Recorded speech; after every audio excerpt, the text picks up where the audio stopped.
पुनर्जन्म के बाद मेरा पूरा परिवार मेरे मन की आवाज सुन सकता था। क्या मुझे डैड को बता देना चाहिए कि जिस गोद लिए हुए बेटे का वो हर तरह से ख्याल रखते हैं वो असल में मॉम का नाजायज बेटा है। मैंने देखा कि डैड ने जैसे ही उस नाजायज बेटे का हाथ पकड़ा, उनका हाथ अचानक कांपने लगा। बेहतर होगा कि मैं अपनी दूसरी बहन को यह न बताऊं कि हमारी मॉम ने जानबूझकर उसे एक नाकारा इंसान बनने के लिए बड़ा किया है। मैंने देखा कि गेम खेलने की आदी मेरी दूसरी बहन ने अचानक अपना फोन ऐसे गिरा दिया जैसे उसने उसके हाथ जला दिया हो। अगर मेरी सबसे बड़ी बहन को पता चल जाए कि उसके पैर इसलिए अपाहिज हुए क्योंकि मॉम ने उसे कुचलने के लिए किसी को पैसे दिए थे, तो क्या वो टूट जाएगी?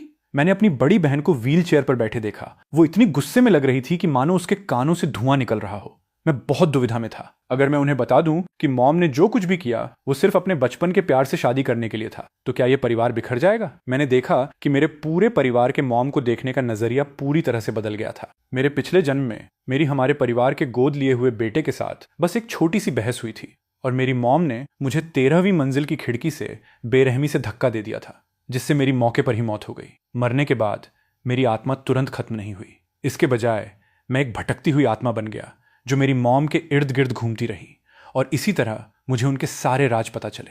उन्होंने मेरे डैड से सिर्फ अमीर बनने और अपना स्टेटस बढ़ाने के लिए शादी की थी। असल में वो पहले से ही किसी और आदमी से प्यार करती थी। उन्होंने उस आदमी के लिए एक बेटे को भी जन्म दिया था, जो कोई और नहीं बल्कि हमारे परिवार का गोद लिया हुआ बेटा डैरियस था। जब से उन्होंने मेरे डैड से शादी की थी, मॉम यही साजिश रच रही थी कि मेरे डैड की सारी संपत्ति कैसे हथियाई जाए। फिर उनकी योजना अपने प्रेमी और अपने प्यारे बेटे के साथ एक अमीर और परफेक्ट परिवार बनाने की थी। लेकिन अचानक मेरा पुनर्जन्म हो गया। मैं ठीक उसी दिन वापस आ गया जब मेरी मॉम डैरियस को गोद लिए हुए बच्चे के रूप में घर लाई थी। डैरियस, जल्दी करो और इन्हें डैड बुलाओ। मेरी मॉम ने डैरियस को मेरे डैड के सामने लाते हुए जोर दिया। डैरियस की आंखें सीधे किसी की तरफ देखने की हिम्मत नहीं कर पा रही थी। वो एक डरे हुए छोटे हिरण की तरह बर्ताव कर रहा था। उसके हाथों के खुले हिस्सों पर अनजाने में कोड़े के निशान दिखाई दे रहे थे। उसकी इसी मासूम और सहमी हुई शक्ल ने डैड को पहली ही नजर में उस पर तरस खाने पर मजबूर कर दिया था। उस दिन के बाद से मेरे डैड ने उसे अपने सगे बेटे की तरह माना, यहां तक कि कहीं उसके साथ कोई नाइंसाफी न हो जाए। इस डर से उन्होंने मेरे मुकाबले उसके साथ ज्यादा अच्छा बर्ताव किया। डैरियस असल में मॉम का नाजायज बेटा है। मैंने साफ देखा कि डैरियस का हाथ पकड़ते हुए मेरे डैड का हाथ कांप गया। उन्होंने चारों ओर देखा और आखिरकार मेरी तरफ देखा। मैंने पलकें झपकाईं और पूरी मासूमियत से उनकी तरफ देखा। मेरे डैड ने भौहें सिकोड़ी। उन्हें लगा कि शायद उनका वहम है। अब इसके बाद डैरियस डैड के कंधे पर सिर रखकर उनकी सहानुभूति पाने के लिए बहुत बुरी तरह रोने वाला है।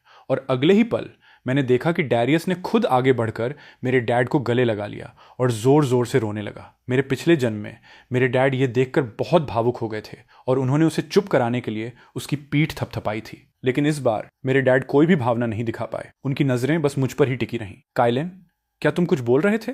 अगर मैंने डैड को बता दिया कि मेरा पुनर्जन्म हुआ है तो वो पक्का मुझे कोई मॉन्स्टर समझेंगे। मेरे डैड की आंखें तांबे की घंटियों की तरह फटी की फटी रह गईं। उनके चेहरे पर अविश्वास था। ठीक इसी समय मेरी मॉम ने बड़ी दयालुता से आगे बढ़कर डैरियस को संभाला। डैरियस, रोना बंद करो, आज से यही तुम्हारा घर है। फिर उन्होंने मेरी तरफ मुड़कर कहा, काइलेन, डैरियस को उसके कमरे में ले जाओ। मैं तुरंत मान गया, लेकिन मैंने मन ही मन में बुदबुदाया, अभी थोड़ी ही देर में डैरियस सीढ़ियों से नीचे गिरने वाला है और फिर कहेगा कि मैंने उसे धक्का दिया है। बिल्कुल वैसा ही हुआ। मेरे साथ आधी सीढ़ियां चढ़ने के बाद डैरियस अचानक सीढ़ियों से नीचे लुढ़क गया। मेरी मॉम तुरंत भागकर आई, डैरियस को बाहों में भर लिया और घबराते हुए पूछा, डैरियस, क्या हुआ? काइलेन भैया को मत डांटिए। मेरा पैर फिसल गया और मैं गलती से सीढ़ियों से गिर गया। डैरियस ने दर्द में कराहते हुए कहा। मेरी मॉम ने तुरंत मुझे सख्ती से डांटा, काइलेन, डैरियस अब तुम्हारा छोटा भाई है, तुम उसे इस तरह कैसे निशाना बना सकते हो? क्या हमने तुम्हें बचपन से इतना बिगाड़ दिया है कि तुम ऐसी घटिया हरकतें करने लगे हो? मेरे डैड इसी समय वहां आ गए, जो साफ तौर पर मेरी मॉम जितने उग्र नहीं थे। मेरे डैड को देखकर डैरियस ने जल्दी से कहा, डैड प्लीज मेरे भैया को मत डांटिए। मैं जानता हूं कि वो अभी मेरे आने को स्वीकार नहीं कर पा रहे हैं। आखिरकार वो पहले इस परिवार के इकलौते बेटे थे। मैं समझ सकता हूं। मेरे पिछले जन्म में डैरियस ने बिल्कुल इसी तरीके का इस्तेमाल करके मेरे डैड के मन में मेरे खिलाफ सफलतापूर्वक जहर घोल दिया था। उन्हें यकीन दिला दिया था कि मेरे अंदर कोई दया भावना नहीं है। बाद में डैरियस ने मेरे खिलाफ अपनी साजिशें और तेज कर दी, जिससे मेरे डैड मुझसे और ज्यादा निराश होते गए और आखिरकार केवल उसी का पक्ष लेने लगे। इस बार मैंने मन ही मन सोचा, सब खत्म हो गया, सब खत्म हो गया। अब मेरे माता पिता फिर से मुझे ही डांटने वाले हैं। मैं चाहे कितनी भी सफाई दूं, वे नहीं सुनेंगे। बेहतर होगा कि मैं चुप ही रहूं। मैंने देखा कि मेरे डैड जिस तरह से मेरी तरफ देख रहे थे, उसमें अपराध बोध और उदासी की झलक थी। अगले ही पल मेरे डैड ने डैरियस के चेहरे पर एक जोरदार थप्पड़ जड़ दिया, जिससे वो पूरी तरह से सन्न रह गया। मैंने देखा कि मेरी मॉम अपनी जगह पर ही जम गई। एक पल के लिए उन्हें समझ ही नहीं आया कि क्या प्रतिक्रिया दें। गुस्से में आग बबूला होते हुए मेरे डैड ने चिल्लाकर कहा, मैंने अभी अभी सब कुछ बहुत साफ देखा है। तुमने खुद को नीचे गिराया था और तुम्हारी कायलिन पर झूठा इल्जाम लगाने की हिम्मत कैसे हुई? कोई ताज्जुब की बात नहीं है कि जिस परिवार ने तुम्हें पहले गोद लिया था उन्होंने तुम्हें वापस कर दिया। नफरत करने लायक लोगों में हमेशा कुछ न कुछ दयनीय होता है और दयनीय लोगों में कुछ न कुछ नफरत करने लायक। डैरियस को गोद लेना जाहिर है मेरी मॉम का फैसला था। मेरी मॉम ने दावा किया था कि अनाथालय में चैरिटी का काम करते समय उन्होंने एक बहुत ही दयनीय छोटे लड़के को देखा था जिसे पहले भी गोद लिया गया था, लेकिन उस परिवार ने उसके साथ दुर्व्यवहार किया था। उन्होंने कहा कि वो ये सब सह नहीं पाई और उसे घर लाना चाहती थी। उन्होंने ये तर्क भी दिया कि चूंकि मैं परिवार का इकलौता लड़का हूं इसलिए उसे वापस लाने से मुझे कोई साथी मिल जाएगा। मेरे डैड मेरी मॉम की लगातार जिद के आगे टिक नहीं पाए और आखिरकार मान गए। शुरुआत में मेरी मॉम और डैरियस ने सब कुछ बहुत ही परफेक्शन के साथ तैयार किया था, लेकिन उन्होंने कभी नहीं सोचा था कि पहले ही दिन उनकी पोल खुल जाएगी। ये साफ था कि मेरी मॉम ने अभी अभी जानबूझकर मेरे डैड का रास्ता रोका था, सिर्फ इस डर से कि कहीं वो सच न देख लें। मैं डैरियस मेरे डैड से इतना डर गया था कि उसे समझ नहीं आ रहा था कि क्या करे। मजबूर होकर वो मदद के लिए मेरी मॉम की तरफ देखने लगा। मेरी मॉम ने जल्दी से सफाई देते हुए कहा, डैरियस के साथ हमेशा दुर्व्यवहार हुआ है और उसमें असुरक्षा की भावना है, इसलिए हो सकता है कि उसे कुछ चीजों के बारे में भ्रम हो गया हो। यह सब एक गलतफहमी है। आप भी ना बात का बतंगड़ बना रहे हैं। बच्चे को मत डराइए। जैसे ही मेरे डैड मेरी मॉम की साजिश का पर्दाफाश करने की तैयारी कर रहे थे, उन्हें अचानक फिर से मेरी मन की आवाज सुनाई दी। अगर मॉम की पोल अभी खुल गई तो वो न केवल इससे इनकार करेंगी बल्कि इससे उन्हें भनक भी लग जाएगी। आखिरकार मॉम के पास अभी कंपनी के बहुत सारे शेयर हैं। मेरे डैड एक सेकंड के लिए ठिठक गए। मैंने अपने मन में बोलना जारी रखा, मेरी दोनों बड़ी बहनें भी पक्का मॉम का ही साथ देंगी। आमतौर पर मॉम एक प्यार करने वाली माँ का नाटक करती हैं, जबकि डैड एक सख्त पिता की भूमिका निभाते हैं। अगर बात सच में बिगड़ गई तो मेरी बहनें शायद मॉम की ही मदद करें। मेरे डैड चुप हो गए। शायद उन्हें लगा कि मैंने जो कहा वो सही था। उन्होंने अपने गुस्से को दबाने की बहुत कोशिश की और मेरी मॉम और डैरियस से कहा, मैं नहीं चाहता कि ऐसा कुछ दोबारा हो। डैरियस ने आज्ञाकारी बच्चे की तरह सिर हिलाया। अभी भी उसके चेहरे पर ऐसा भाव था जैसे उसके साथ कोई बहुत बड़ा अन्याय हुआ हो। मिस्टर थॉर्न, इसे इसके कमरे में ले जाओ, मेरे डैड ने सीधे आदेश दिया। बटलर मिस्टर थॉर्न जल्दी से डैरियस को ऊपर ले गए। मेरी मॉम शुरुआत में मेरे डैड को और सफाई देना चाहती थी। उनका लक्ष्य साफ तौर पर यह था कि मेरे डैड डैरियस को जल्दी से स्वीकार कर लें और उसे पसंद करने लगें। लेकिन इस बार मेरे डैड ने मेरा हाथ पकड़ा और पीछे मुड़कर देखे बिना ही मेरी मॉम से दूर चले गए। मेरी मॉम मेरे डैड को जाते हुए देखकर उलझन भरे भाव से घूरती रहीं। आमतौर पर उन्हें मेरे डैड को बस थोड़ा सा मनाना पड़ता था और वो खुशी से झूम उठते थे। अब अचानक वो उन्हें नजरअंदाज क्यों कर रहे थे? मैंने पीछे मुड़कर उनकी तरफ देखा और एक ठंडी हंसी हंसे बिना नहीं रह सका। वो अभी तक नहीं जानती थी कि उनके अच्छे दिन अब खत्म होने वाले हैं। मेरे डैड मुझे वापस मेरे कमरे में ले गए। उन्होंने मेरी तरफ बहुत गंभीरता से देखा। कायलिन, डैड को बताओ, क्या तुम कुछ जानते हो? तुम्हारी माँ के बारे में कुछ? मैंने चेहरे पर मासूमियत का भाव लाया और जल्दी से अपना सिर ना में हिला दिया। अगर मैं कुछ कहता तो डैड निराश हो जाते। मेरे पिछले जन्म में मैंने मॉम को किसी अंकल के साथ घूमते हुए देखा था और डैड को इसके बारे में बताया था। डैड ने कहा था कि मैं इतनी छोटी उम्र में अफवाहें फैला रहा हूं। उन्होंने ये भी कहा था कि मेरे अंदर कोई दया भावना नहीं है, ये दावा करते हुए कि सिर्फ इसलिए कि मॉम डैरियस को थोड़ा ज्यादा प्यार करती हैं, मैं आसमान सिर पर उठाना चाहता हूं। मैं इतना डर गया था कि डैड अब मुझसे प्यार नहीं करेंगे। मैंने देखा कि मेरे डैड की आंखें तुरंत लाल हो गईं। उनका चेहरा दुख और अपराध बोध से भरा हुआ था।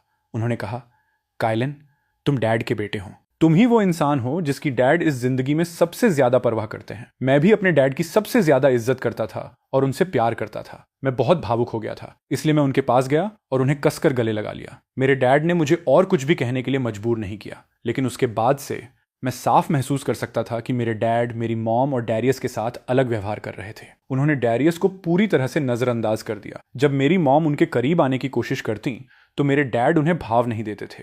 भले ही मेरे डैड पहले बहुत कम कंपनी जाते थे, लेकिन इस दौरान उन्होंने बहुत ज्यादा जाना शुरू कर दिया। मैं देख सकता था कि मेरी मॉम और डैरियस थोड़े बेचैन होने लगे थे। रात के खाने के बाद वे एक कोने में छिप गए और चुपके से बात करने लगे। डैरियस ने कहा, मॉम, क्या आपने नहीं कहा था कि उस आदमी को खुश करना बहुत आसान है? लेकिन मैं चाहे कुछ भी कर लूं, वो मेरे साथ इतने रूखे क्यों हैं? ऐसा क्यों हो रहा है? मेरी मॉम ने कहा, मुझे भी नहीं पता कि क्या चल रहा है। ऐसा लगता है जैसे वो पूरी तरह से एक अलग इंसान बन गए हैं। शायद उन पर उम्र का असर हो रहा है और उनका स्वभाव चिड़चिड़ा हो गया है। बस उन्हें नजरअंदाज करो। कल तुम्हारी दूसरी बहन ब्रियल सर्दियों की छुट्टियों के लिए घर आ रही है। वो पूरी तरह से बेवकूफ है, बस सबसे पहले उसे अपने पक्ष में कर लो, ठीक है? डैरियस मान गया। तुम्हें इस परिवार में जल्दी से काइलेन की जगह लेनी होगी। एक बार जब तुम सबकी आंखों का तारा बन जाओगे तो भविष्य में इस परिवार की संपत्ति हासिल करना हमारे लिए बाएं हाथ का खेल होगा। जब सही समय आएगा तो हम तुम्हारे डैड को यहाँ अच्छी जिंदगी जीने के लिए ला सकेंगे। मेरी मॉम ने हिदायत दी। चिंता मत करो मॉम। काइलिन जैसा नाकारा बच्चा जो एक सुरक्षित माहौल में पला बढ़ा है, वो कभी मेरी बराबरी कैसे कर सकता है? मैं जल्द ही इस परिवार के सभी लोगों का सम्मान हासिल कर लूंगा, डैरियस ने पूरे आत्मविश्वास के साथ कहा। मेरे पिछले जन्म में बिल्कुल ऐसा ही हुआ था। न केवल डैरियस के खिलाफ मेरी कोई तैयारी नहीं थी, बल्कि अपनी मॉम के ब्रेन वॉश करने पर मैं उसे अपने सगे भाई की तरह मानता था। फिर भी उसने हर कदम पर मेरे खिलाफ साजिश रची और मुझ पर झूठे आरोप लगाए, जिससे पूरे परिवार को लगा कि मेरी सोच बहुत छोटी है। आखिर तक वे लोग सिर्फ उसी को अहमियत देते थे, लेकिन इस जन्म में उसकी किस्मत इतनी अच्छी नहीं होगी। अगले दिन दोपहर में मेरी दूसरी बहन ब्रियल अपनी सर्दियों की छुट्टियों के लिए घर आई। वो 200 पाउंड की बहुत भारी भरकम लड़की थी जो कभी कसरत नहीं करती थी और उसे सिर्फ जंक फूड खाना पसंद था। वो पढ़ाई भी नहीं करती थी, अपना पूरा दिन वीडियो गेम खेलने में बिताती थी। यहाँ तक कि यूनिवर्सिटी में उसका एडमिशन भी हमारे परिवार के पैसों से खरीदा गया था। बाहर वालों की नजरों में मेरी दूसरी बहन किसी काम की नहीं थी और बस जगह घेरती थी। मेरे डैड ने कभी नहीं सोचा था कि मेरी दूसरी बहन ऐसी बन जाएगी, लेकिन उस समय उन्होंने सच में मेरी बड़ी बहन की पढ़ाई पर बहुत ज्यादा ऊर्जा लगा दी थी। मेरी दूसरी बहन की मुख्य जिम्मेदारी मेरी मॉम पर थी। मेरी मॉम हमेशा उससे कहती थी, बस खुश रहो। धीरे धीरे मेरी दूसरी बहन ने जीवन में आगे बढ़ने की सारी इच्छाएं पूरी तरह खो दी। वो बस दिन काटती थी। दूसरी दीदी! डैरियस उनका स्वागत करने के लिए सबसे पहले आगे बढ़ा। वो मेरी दूसरी बहन के कान के पास झुका और फुसफुसाया, मैंने मॉम से सुना है कि आपको आलू के chips, fried chicken, spicy sticks और इंस्टेंट नूडल्स सबसे ज्यादा पसंद हैं। मैंने उन्हें पहले ही खरीद लिया और वे सब आपके कमरे में रख दिए हैं। मैंने वो कोला भी खरीद लिया है जो आपको पीना पसंद है। डैड को मत बताना। मैंने अपनी दूसरी बहन की आंखों में एक सुखद आश्चर्य की चमक देखी। मेरे डैड घर में इन चीजों की इजाजत नहीं देते थे। हर बार जब वो घर आती थी तो वो उसके लाए हुए सामान की भी चेकिंग करते थे, ताकि उसे इस तरह का खाना खाने का कोई मौका न मिले। पहले ये मेरी मॉम थी जो छिपकर उसके लिए ये सब खरीदती थी। अब डैरियस की बारी थी। मैं साफ महसूस कर सकता था कि मेरी दूसरी बहन के मन में डैरियस के लिए तुरंत बहुत ज्यादा लगाव पैदा हो गया था। यह तब तक ही था जब तक उसने मेरे मन की आवाज नहीं सुनी। मेरी दूसरी बहन और डैरियस के बीच के खुशनुमा माहौल को देखकर मैंने मुंह चिढ़ाया और अपने मन में कहा, दूसरी दीदी पहले से ही इतनी मोटी हैं, फिर भी वो जंक फूड खाना चाहती हैं। क्या वो सच में जिंदगी भर एक मोटी सुअर बनकर रहना चाहती हैं? मैंने देखा कि मेरी दूसरी बहन के भरे हुए चेहरे पर मुस्कान तुरंत जम गई। उसने अपना सिर घुमाया, अपनी नजरें मुझ पर टिकाईं और मुझे घूरने लगी। एक 3 साल का बच्चा भी यह तर्क जानता है कि ज्यादा जंक फूड खाना आपके लिए बुरा है। क्या उसने कभी नहीं सोचा कि मॉम और डैरियस क्यों चाहते हैं कि वो इस तरह का खाना खाए? तुम क्या कह रहे हो? मेरी दूसरी बहन ने मुझसे गुस्से में पूछा। मैंने कुछ नहीं कहा। मैंने पूरी मासूमियत भरे चेहरे के साथ जवाब दिया। मेरी दूसरी बहन भी थोड़ी हैरान लग रही थी, क्योंकि उसने सच में मुझे अपना मुंह खोलते हुए नहीं देखा था। फिर भी अगले ही पल उसे फिर से मेरी आवाज सुनाई दी। बेहतर होगा कि मैं अपनी दूसरी बहन को यह न बताऊं कि हमारी मॉम ने जानबूझकर उसे एक नाकारा इंसान बनने के लिए बड़ा किया है। मेरी दूसरी बहन ने मुझे और भी ज्यादा हैरानी से देखा। मैंने मन ही मन में बोलना जारी रखा, लेकिन सच में दूसरी दीदी को ज्यादा जंक फूड खाने से एसोफेजियल कैंसर होने वाला है। जब वो आखिरकार मरेंगी तो वो सिर्फ हड्डियों का ढांचा रह जाएंगी। मेरी दूसरी बहन की आंखें फटी की फटी रह गईं, क्योंकि वो मुझे पूरी तरह से अविश्वास से देख रही थी। मैं मुड़ा और सीधे वहां से चला गया। चलते हुए मैंने सोचा, दूसरी दीदी को मॉम और डैरियस के करीब रहने दो। वैसे भी अब जब डैरियस यहां आ गया है तो वो मुझे प्यार नहीं करेंगी। काइलेन, मेरी दूसरी बहन ने मुझे रोकने के लिए आवाज दी। मैं पीछे मुड़ा। क्या हुआ दूसरी दीदी? तुम? मेरी दूसरी बहन एक पल के लिए झिझकी। शायद एक पल के लिए उसे लगा कि वो कोई भ्रम देख रही है। उसने कहा, मैं तुम्हारे लिए एक तोहफा लाई हूं। डैरियस के इस घर में आने से पहले मैं निर्विवाद रूप से सबका लाडला था। परिवार में हर कोई मुझे प्यार करता था, यहां तक कि मेरी ये विद्रोही दूसरी बहन भी। मैं धीरे धीरे चलकर पास गया। मेरी दूसरी बहन ने मुझे लिमिटेड एडिशन स्नीकर्स की एक जोड़ी दी। क्या तुम्हें ये पसंद है? हाँ, मैंने सिर हिलाया, लेकिन बहुत ज्यादा उत्साह के साथ नहीं, और मन ही मन बुदबुदाया। वो अभी मेरे साथ बहुत अच्छा व्यवहार कर रही हैं, लेकिन जल्द ही वो सिर्फ डैरियस के साथ ही अच्छा व्यवहार करेंगी। यहां तक कि ये जूते भी आखिरकार डैरियस छीन लेगा। मैं ऐसा कैसे कर सकती हूँ? ये तुम्हारी दूसरी दीदी की तरफ से तुम्हारे लिए एक तोहफा है। मेरी दूसरी बहन ने बस बोलना शुरू ही किया था कि अचानक डैरियस ने बीच में टोक दिया। वाह, कितने कमाल के हैं! मैंने बड़े होते हुए कभी इतने सुंदर स्नीकर्स नहीं देखे।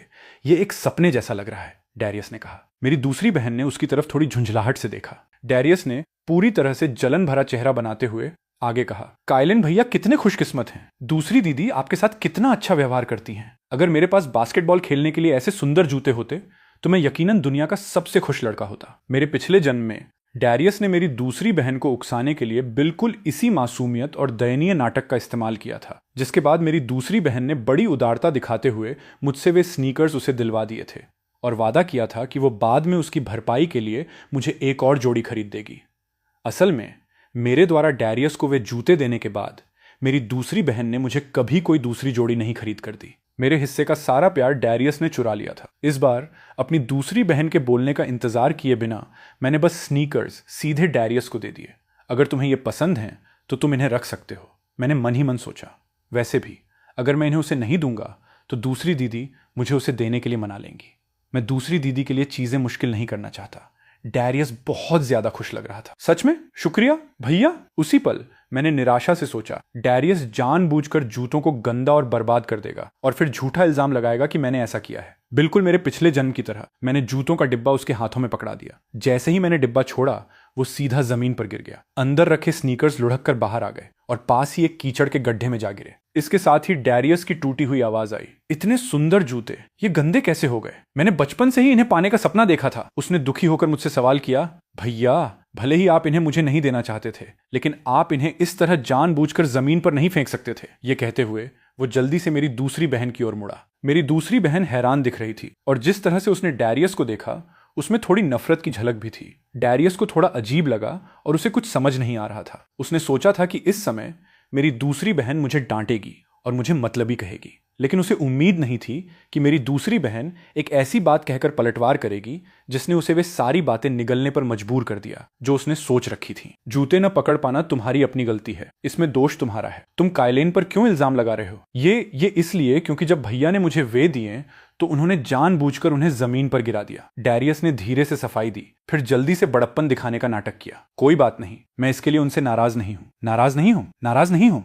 तुमने कोई गलत काम किया है? मेरी दूसरी बहन की डांट से डैरियस का चेहरा लाल हो गया। तुम्हें मेरे घर में घुसने की इजाजत किसने दी? निकल जाओ, जहां से आए हो वहीं वापस चले जाओ। इस घर में तुम्हारा कोई स्वागत नहीं है। ये कहते हुए मेरी दूसरी बहन डैरियस को खींचकर बाहर निकालने के लिए तैयार हो गई। डैरियस इतना डर गया कि वो पागलों की तरह चिल्लाने लगा। मेरी मॉम शुरुआत में डैरियस को मेरी दूसरी बहन का दिल जीतने के लिए पूरी जगह देना चाहती थी, इसलिए वो जानबूझकर लिविंग रूम से बाहर रही थी। मेरे डैड भी ऑफिस गए थे और अभी तक वापस नहीं आए थे। अब शोर सुनकर मेरी मॉम जल्दी से बाहर आई। क्या हो रहा है ब्रियल?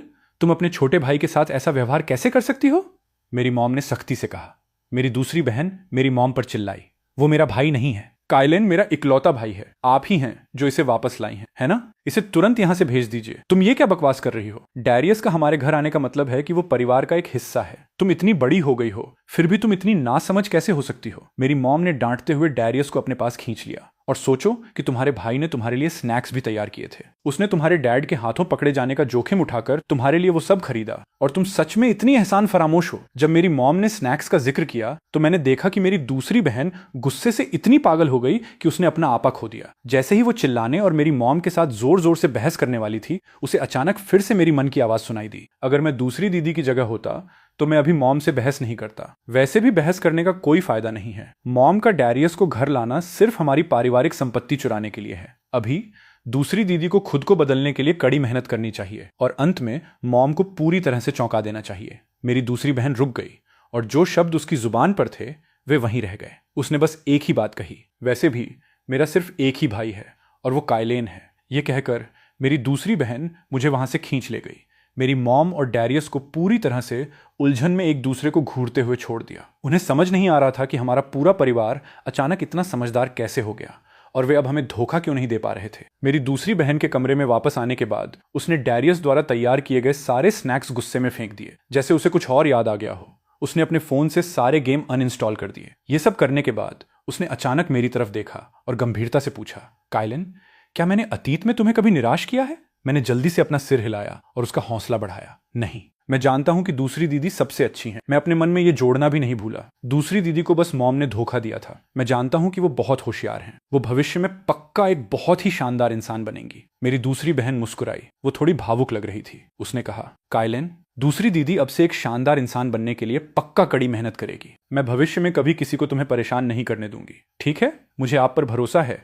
दूसरी दीदी, मैंने जोर से सिर हिलाते हुए कहा। घर आने के बाद मेरी दूसरी बहन ने सबसे पहला काम यह किया कि वो पूरे शरीर के चेकअप के लिए अस्पताल गई। फिर उसने एक पर्सनल ट्रेनर रखा और वजन कम करने का एक प्लान बनाया। वजन कम करने के अलावा उसने अपनी किताबें फिर से उठा ली, एक ट्यूटर रखा और प्राइमरी स्कूल के लेवल से ही रटना शुरू कर दिया। उसने अपनी पूरी सर्दियों की छुट्टियां पढ़ाई करने और वजन कम करने में बिता दी, जिससे मेरी मॉम और डैरियस पूरी तरह से दंग रह गए। उन्होंने साफ तौर पर कुछ नहीं किया था, तो डैरियस के आने के बाद मेरे डैड और मेरी दूसरी बहन इतने ज्यादा कैसे बदल गए थे। मेरे डैड पहले कंपनी नहीं जाते थे, व्यापार के सारे मामले संभालने के लिए मेरी मॉम पर छोड़ देते थे। मेरी मॉम कंपनी की वफादारी खरीदने और बिजनेस को नियंत्रित करने वाली असली सत्ताधारी बनने से बस थोड़ी ही दूर थी। लेकिन जैसे ही मेरे डैड कंपनी जाने लगे, जो शेयरधारक और एग्जीक्यूटिव पहले डगमगा रहे थे, उन्होंने मेरी मॉम की बातों में आना पूरी तरह से बंद कर दिया। मेरी मॉम इतनी गुस्से में थी कि वो खून का घूंट पीकर रह गईं। मैंने उन्हें फिर से छिपकर डैरियस से बात करते हुए सुना। इस बार डैरियस के प्रति साफ तौर पर असंतोष था। तुम्हें क्या परेशानी है? क्या मैंने तुम्हें वापस आकर इस परिवार के लोगों का दिल जीतने के लिए नहीं कहा था? इसके बजाय तुमने सब कुछ इतना बर्बाद क्यों कर दिया है? ये सब मेरी योजना से दूर होता जा रहा है। मैं तुम्हारे डैड को यहाँ अच्छी जिंदगी जीने के लिए कैसे लाऊंगी? मेरी मॉम की आवाज में इल्जाम था। मुझे भी नहीं पता। आपने मुझे जो कुछ भी सिखाया है मैं वो सब कर रहा हूं, लेकिन उनमें से कोई भी मेरी बात पर यकीन नहीं कर रहा है। डैरियस दुखी होकर रोने लगा। मेरी मॉम को भी नहीं पता था कि किस कदम पर गलती हुई है। वो थोड़ी चिड़चिड़ी हो गई थी और उन्होंने जो होगा देखा जाएगा सोचकर कोई भी कदम उठा लेने का फैसला किया। तुम्हारी बड़ी बहन सेरेना जल्द ही नए साल के लिए घर आ रही है। वो मुझ पर सबसे ज्यादा भरोसा करती है और मेरी सबसे ज्यादा आभारी है। बाकी लोगों की चिंता मत करो, वे सब वैसे भी किसी काम के नहीं हैं। तुम्हारी बड़ी बहन इस परिवार की वारिस है। इस बार मैं पक्का अच्छा प्रदर्शन करूंगी। मैं पक्का बड़ी बहन को मुझे पसंद करने पर मजबूर कर दूंगा, डैरियस ने वादा किया। शायद उसे अपने मन में काफी नाराजगी महसूस हो रही थी। उसे लगता था कि वो हर तरह से मुझसे बेहतर था, माहौल को समझने में बेहतर, दिखावा करने में बेहतर। तो फिर वो परिवार का प्यार क्यों नहीं जीत पा रहा था? मेरे पिछले जन्म में जब मेरी मॉम ने मुझे छत से नीचे फेंक दिया था, तो वो वहां घमंड से खड़ा होकर मेरा मजाक उड़ा रहा था, ये कहते हुए कि उसे मुझसे सब कुछ छीनने के लिए सिर्फ एक उंगली की जरूरत है। उस समय मेरे गलती से छत से गिरकर मौके पर ही मर जाने के बाद मेरे डैड और मेरी दोनों बहनें असल में बहुत दुखी हुए थे। लेकिन डैरियस की मीठी मीठी बातों का जादू उन पर चलने में ज्यादा समय नहीं लगा और उसके कुछ ही समय बाद मेरी मॉम और डैरियस ने उन सबको पूरी तरह से खत्म कर दिया। अपने पिछले जन्म की हर बात याद करके मैंने अपने दांत पीस लिए। इस बार मेरी मॉम और डैरियस के कर्मों का फल भुगतने की बारी थी। नए साल से एक हफ्ते पहले मेरी बड़ी बहन सेरेना विदेश से अपना इलाज करवा कर लौटी। 6 महीने पहले मेरी बहन की कार के ब्रेक अचानक फेल हो गए थे, जिसके कारण एक बहुत भयानक एक्सीडेंट हुआ था। उस दिन मेरे डैड और मैं विदेश यात्रा पर थे और मेरी दूसरी बहन घर पर गेम खेल रही थी। ये मेरी मॉम थी जो सबसे पहले भागकर आईं और मेरी बड़ी बहन को बचाया।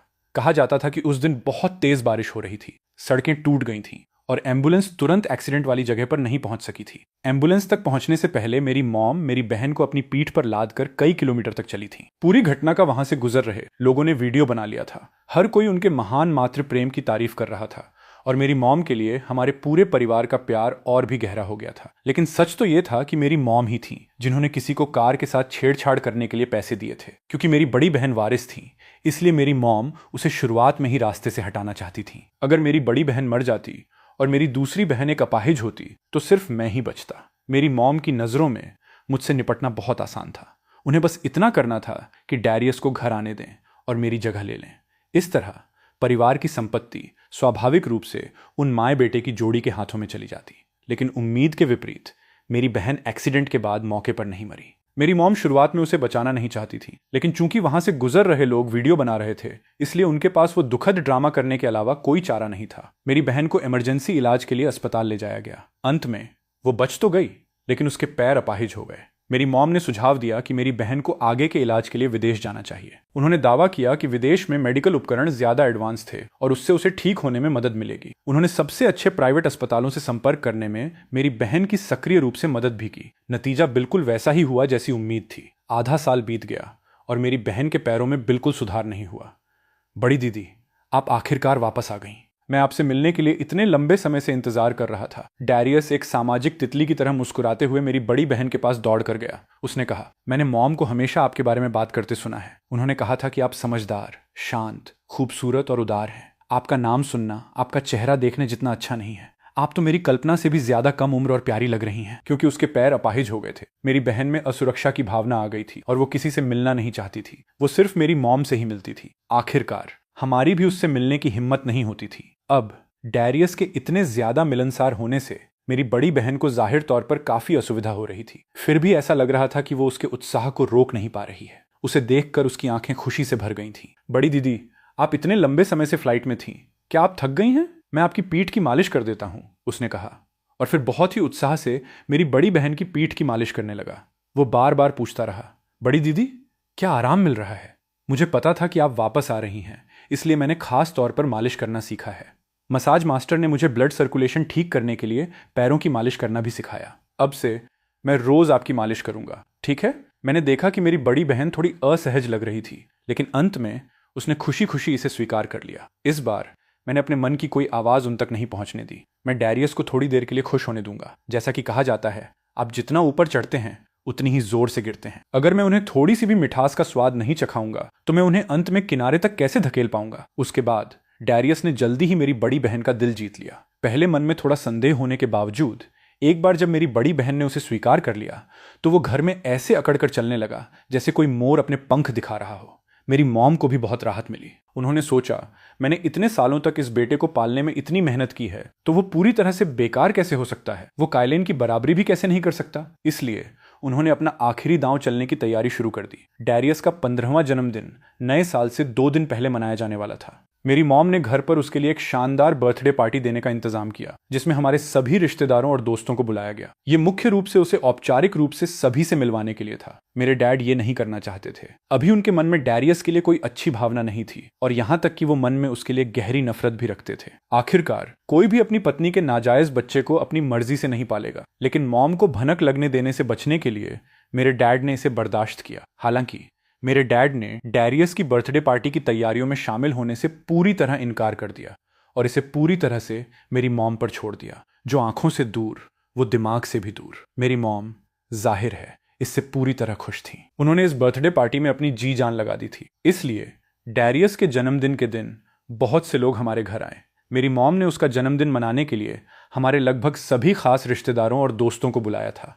बड़ा सा विला शोरगुल और उत्साह से भरा हुआ था। डैरियस ने एक बहुत ही सुंदर सफेद सूट पहना हुआ था और वो बिल्कुल मेरी मॉम के बगल में खड़ा था। मेरी मॉम बड़े उत्साह के साथ डैरियस को सबसे मिलवा रही थी। मेरे डैड ये सब बर्दाश्त नहीं कर सके और काम का बहाना बनाकर अपने कमरे में चले गए। मेरी दूसरी बहन ये कहकर नीचे ही नहीं आई कि उसे पढ़ाई करनी है। केवल मेरी बड़ी बहन, जो अपने कार एक्सीडेंट में लकवाग्रस्त होने के बाद से कभी लोगों से नहीं मिली थी, वो केवल डैरियस की खातिर मुख्य हॉल में आई थी। डैरियस मेरी मॉम के साथ पूरे कमरे में घुमा और फिर मेरे सामने आ गया। मैं डेजर्ट एरिया में अकेला ही कुछ खा रहा था। वो हंसा और बोला, हे, ये सूट जो मैंने पहना है बड़ी दीदी ने मुझे तोहफे में दिया है। मैंने सुना है कि ये बहुत महंगा था। मुझे ये बहुत पसंद है। तुम्हें क्या लगता है, क्या ये अच्छा लग रहा है? डैरियस ने मेरे सामने कुछ बार घूमकर जानबूझकर दिखावा किया। मेरे पिछले जन्म में भी ऐसा ही था। उसने मेरी नफरत का शिकार बनने के लिए इस तरीके का इस्तेमाल किया और खुद को कमजोर और लाचार साबित किया। उस समय मैं उसकी चाल में फंस गया था और मेरी उसके साथ बहुत तीखी बहस हो गई थी, जिसकी वजह से पूरे परिवार और यहां तक कि बर्थडे पार्टी के सभी मेहमानों ने मुझ पर नासमझ होने का इल्जाम लगाया। इस बार मुझे उससे उलझने का कोई मन नहीं था, इसलिए मैंने बस शांति से कहा, यह सच में बहुत अच्छा है। यह तुम पर एकदम जंच रहा है। क्या तुम्हें जलन नहीं हो रही? डैरियस ने यह देखकर कि मैं उसकी बातों में नहीं आया, परेशानी खड़ी करने की अपनी कोशिश जारी रखी। बिल्कुल भी जलन नहीं हो रही, मैंने बड़प्पन दिखाते हुए जवाब दिया। बड़ी दीदी ने मुझे पहले भी बहुत सारे अच्छे सूट खरीद कर दिए हैं। आज तुम्हारा जन्मदिन है, इसलिए उन्होंने तुम्हारे लिए एक खरीद दिया। इसमें जलन वाली क्या बात है? मुझे लगा था कि तुम परेशान होगे। मैंने सुना है कि तुम बड़ी दीदी से सबसे ज्यादा चिपके रहते थे। पिछले कुछ दिनों से मुझे इस घर में बेहतर तरीके से ढलने में मदद करने के लिए बड़ी दीदी ने मेरे साथ ज्यादा समय बिताया है। मुझे डर था कि तुम नाराज होगे। अच्छी बात है कि तुम नहीं हो। मैंने तुम्हें गलत समझा। तुम सच में बड़ी दीदी पर इतने निर्भर नहीं हो। इसी समय बड़ी दीदी अपनी व्हील चेयर पर घूमते हुए वहां आ गई। कौन जानता है कि पिछले कुछ दिनों में डैरियस ने मेरी बड़ी बहन के कान में क्या फुसफुसाया था, लेकिन मेरी बड़ी बहन के मन में जाहिर तौर पर उसे बचाने की भावना पैदा हो गई थी। अब हम दोनों को अकेले देखकर शायद वो डर गई थी कि मैं डैरियस को परेशान करूंगा, इसलिए वो खुद ही आगे आ गई। डैरियस ने भी जाहिर तौर पर यह देख लिया था। वे शब्द पूरी तरह से मेरी बड़ी बहन को सुनाने के लिए ही कहे गए थे। वो मेरी बड़ी बहन को बताना चाहता था कि मेरे दिल में उसके लिए भावनाएं उतनी गहरी नहीं हैं जितनी उसकी हैं। क्या मॉम ने नहीं कहा था कि चूंकि तुम अभी अभी इस घर में आए हो इसलिए हम सबको तुम्हारा खास ख्याल रखना चाहिए? क्या मुझे तुम्हारी तरह होना चाहिए था, जो अपनी हद पार कर रहा हो और बड़ी दीदी पर लगातार अपना कब्जा जमा रहा हो? मैंने उससे पूछा और पूरी तरह से उलझन में दिख रहा था। मेरी बातों से डैरियस थोड़ा शर्मिंदा हुआ, लेकिन बस एक पल के लिए। अगले ही पल उसने बेशर्मी से मुझ पर इल्जाम लगाना शुरू कर दिया। क्या तुम बड़ी दीदी पर कब्जा जमाने के लिए मुझे दोष दे रहे हो? लेकिन तुमने अभी कहा कि तुम्हें कोई परेशानी नहीं है। ये कहते हुए उसने तुरंत पीड़ित होने का भाव बना लिया। कोई भी जिसे असलियत न पता हो वो यही सोचेगा कि मैंने उसके साथ कुछ बहुत बुरा किया है। डैरियस को इतना आहत देखकर मेरी बड़ी बहन की आवाज भारी हो गई। क्या हो रहा है? कुछ नहीं, डैरियस ने दयनीय आवाज में कहा। मैं अब से अपनी हदों का पक्का ध्यान रखूंगा। काइलिन, प्लीज नाराज मत हो, ठीक है? मैं इस घर में आप सबसे जुड़ने के लिए आया हूं, आप लोगों को अलग करने के लिए नहीं। इसे दूसरी बार सुनने के बाद भी मैं अपनी हंसी नहीं रोक पाया। ऐसी बात कहने के लिए डैरियस को कितना बेशर्म होना पड़ेगा। जैसे ही मेरी बड़ी बहन ने अपना सिर घुमाया, उसने तुरंत अपना पैर छिपा लिया। फिर अपनी पैंट को पकड़ते हुए, जो जांघ के पास से फट गई थी और वहां से थोड़ी सी त्वचा दिख रही थी, वो पूरी तरह से बर्बाद लग रहा था। वो मुझ पर जोर से चिल्लाए बिना नहीं रह सका। काइलिन, तुम मेरे साथ ऐसा बर्ताव कैसे कर सकते हो? डैरियस और मेरे बीच की इस छोटी सी बहस पर सिर्फ मेरी बड़ी बहन ने ध्यान दिया था, और शायद मेरी मॉम ने भी, क्योंकि मेरी मॉम ने आज रात के लिए पूरी तैयारी की थी। इस समय डैरियस की चीख के कारण हॉल में मौजूद सभी लोग वहां आ गए। डैरियस और भी ज्यादा बर्बाद और शर्मिंदगी से भरा हुआ लग रहा था। मेरी बड़ी बहन ने जल्दी से अपनी सूट की जैकेट उतारी और डैरियस को दे दी। डैरियस ने दुखी होकर उसे लिया और कसकर अपनी कमर पर बांध लिया। वो एक डरे हुए छोटे हिरण की तरह बर्ताव कर रहा था और सब लोगों की सहानुभूति बटोर रहा था। क्या हुआ? मेरी मॉम भी इसी समय वहां आ गई। मैं डैरियस कांप रहा था। इतने सारे लोगों के सामने उसकी कुछ बोलने की हिम्मत नहीं हो रही थी। सेरेना, आखिर हुआ क्या? मेरी मॉम ने मेरी बड़ी बहन से पूछा। मेरी बड़ी बहन ने साफ साफ कह दिया। उसने मेरी बिल्कुल भी इज्जत नहीं रखी और सीधा सारा इल्जाम मुझ पर डाल दिया। काइलिन ने डैरियस की पैंट फाड़ दी। काइलिन, तुम अपने भाई के साथ ऐसा बर्ताव कैसे कर सकते हो? आज उसका जन्मदिन है। क्या तुम अपनी जलन को थोड़ा सा भी कंट्रोल नहीं कर सकते थे? 15 सालों में उसने कभी कोई ढंग का जन्मदिन नहीं मनाया है? कभी कोई ढंग का जन्मदिन नहीं मनाया? तो फिर हर साल तुम किसके जन्मदिन कुत्तों के साथ मनाते थे? इस समय हॉल में लोग कानाफूसी और गपशप करने लगे थे। काइलिन सच में बहुत बिगड़ गया है। वो डैरियस को इस तरह सबके सामने शर्मिंदा कैसे कर सकता है, चाहे जो भी हो। एक बार जब डैरियस इस घर में आ गया तो वो उनका बेटा बन गया। काइलिन इतना हावी कैसे हो सकता है? मैंने सुना है कि उस बच्चे डैरियस की जिंदगी बहुत मुश्किल रही है। सबकी प्रतिक्रियाओं से मैं देख सकता था कि मेरी मॉम और डैरियस अपनी आंखों में अपनी जीत की मुस्कान को मुश्किल से छिपा पा रहे थे। उनकी दुष्ट साजिश कामयाब होने वाली थी। मैंने बिना कोई जल्दबाजी किए अपने मन की आवाज अपनी बड़ी बहन तक पहुंचाना शुरू किया। अब मैं चाहे कितनी भी सफाई दूं, सब बेकार है। यहां तक कि मेरी बड़ी बहन, जिसे मैं सबसे ज्यादा प्यार करता हूं, उसे भी लगता है कि मैंने जानबूझकर डैरियस की पैंट पर पैर रखा था। मैंने देखा कि मेरी बड़ी बहन एक पल के लिए सुन्न हो गई। वो जाहिर तौर पर उलझन में थी कि उसे मुझे बोलते हुए देखे बिना ही मेरी आवाज कैसे सुनाई दे रही है। मैंने बोलना जारी रखा। वैसे मुझ पर झूठा इल्जाम लगे तो कोई बात नहीं, लेकिन मैं सच में नहीं चाहता कि मॉम बड़ी दीदी को हर बात के लिए अंधेरे में रखें। अगर बड़ी दीदी को पता चल जाए कि उनके पैर इसलिए अपाहिज हुए क्योंकि मॉम ने उन्हें कुचलने के लिए किसी को पैसे दिए थे, तो क्या वो टूट जाएंगी? वो मॉम से इतना प्यार करती हैं। मैं नहीं चाहता कि बड़ी दीदी का दिल टूटे। मेरी बड़ी बहन अपनी व्हील चेयर पर बैठी थी और मैंने देखा कि उसका चेहरा अचानक बुरी तरह से बदल गया। उसके हाथों ने व्हील चेयर के आर्मरेस्ट को कसकर पकड़ लिया और उसका शरीर भयंकर गुस्से से कांप रहा था। डैरियस मेरी बड़ी बहन के बहुत करीब था, इसलिए उसे तुरंत उसकी भावनाओं में हुए बदलाव का एहसास हो गया। उसके मुंह के किनारे लगभग एक मुस्कान में बदल गए थे। उसे लगा कि मेरी बड़ी बहन उसकी तरफ से न्याय के लिए लड़ रही थी और वो मुझ पर बहुत गुस्सा थी। डैरियस को शायद लगा कि सही समय आ गया है और उसने जल्दी से बोलना शुरू कर दिया। काइलिन, अगर तुम्हें मुझसे इतनी नफरत है तो मैं इस घर से चला जाऊंगा। इस घर में आ पाना और 1 महीने की खुशी पाना, एक डैड, एक मॉम, एक बहन और एक भाई का होना, मैं पहले ही खुद को बहुत खुशकिस्मत मानता हूं। मेरी और कोई चीज मांगने की हिम्मत नहीं है। और काइलिन, मैं तुम्हें दुखी नहीं करना चाहता। अगर तुम नाखुश हो तो चाहे मैं इस घर से कितना भी प्यार करूं, मुझे कोई खुशी नहीं मिलेगी। डैरियस की दिल से निकली हुई लगने वाली बातों ने तुरंत सबको भावुक कर दिया। परिवार के रिश्तेदारों और दोस्तों ने उसकी खातिर मुझ पर फिर से उंगली उठाना शुरू कर दिया। इतने सारे लोगों को अपनी तरफ खड़ा देखकर डैरियस का आत्मविश्वास और भी बढ़ गया। प्लीज काइलिन के साथ सख्ती मत बरतिए। मैं नहीं चाहता कि वो दुखी हो। इस घर में वो रुका, ये नाटक करते हुए कि उसे बहुत गहरा दुख हुआ है, और बहुत देर बाद बोला, मुझे तो वैसे भी बस गोद लिया गया था। मैं कभी भी इस परिवार का हिस्सा नहीं था। प्लीज काइलिन को डांटना बंद कीजिए। चूंकि वो मुझे पसंद नहीं करता, इसलिए मुझे चले जाना चाहिए। जब से मैं तुम्हें घर लाई हूं, तुम इस परिवार का हिस्सा हो। मेरी मॉम ने पूरी दृढ़ता के साथ कहा, डैरियस के नाटक में पूरी तरह से ताल मिलाते हुए। इस घर में कुछ भी मेरा नहीं है। डैरियस ने दुखी होकर कहा, मेरे पास कुछ भी नहीं है। मैंने इस परिवार के लिए कोई योगदान नहीं दिया है। तुम्हारे अंदर इतना कम आत्मविश्वास कैसे हो सकता है? मेरी मॉम ने बेहद लाचारी दिखाते हुए कहा, मॉम प्लीज आज रात मुझे अनाथालय भेज दीजिए, वहीं मेरी असली जगह है। ये साबित करने के लिए मुझे क्या करना होगा कि हमारे घर में तुम्हारा भी एक रुतबा और जगह है? मुझे ऐसा क्या करना होगा जिससे तुम्हें लगे कि हमारा पूरा परिवार तुम्हारा स्वागत करता है? मेरी मॉम बहुत चिंतित दिख रही थी, डैरियस को रोकने की बहुत इच्छा होने का नाटक कर रही थी, लेकिन कोई बेहतर रास्ता सोच नहीं पा रही थी, जैसे गर्म तवे पर कोई चींटी। अगर मैंने ये सब एक बार खुद अनुभव नहीं किया होता तो मैं सच में फिर से उनके धोखे में आ जाता। ये एक बहुत बड़ी त्रासदी है कि मेरी मॉम एक अवार्ड विनिंग एक्ट्रेस नहीं बन पाई। 10 सालों से ज्यादा समय से हमारे हॉथॉर्न परिवार में उनकी एक्टिंग में कोई कमी नहीं निकाल सकता था। मेरी मॉम मेरी सगी माँ नहीं है। मेरी असली माँ की मौत मेरे जन्म के 1 साल से भी कम समय के बाद एक एक्सीडेंट में हो गई थी। मेरी मॉम मेरे डैड की कंपनी में बस एक छोटी सी सुपरवाइजर थी। जब उन्हें पता चला कि मेरे डैड विधुर हैं तो उन्होंने उनके पीछे पड़ना शुरू कर दिया। शुरुआत में मेरे डैड ने मेरी मॉम के बारे में विचार भी नहीं किया, क्योंकि वो मेरी असली माँ से बहुत गहरा प्यार करते थे। लेकिन वो मेरी मॉम द्वारा मेरी दोनों बहनों और मेरे जरिए रास्ता बनाने की चाल के आगे टिक नहीं पाए। वो हमारे साथ बहुत अच्छा बर्ताव करती थी, इतना अच्छा कि मेरी दोनों बहनें, मेरे डैड और मैं पूरी तरह से उनके कायल हो गए।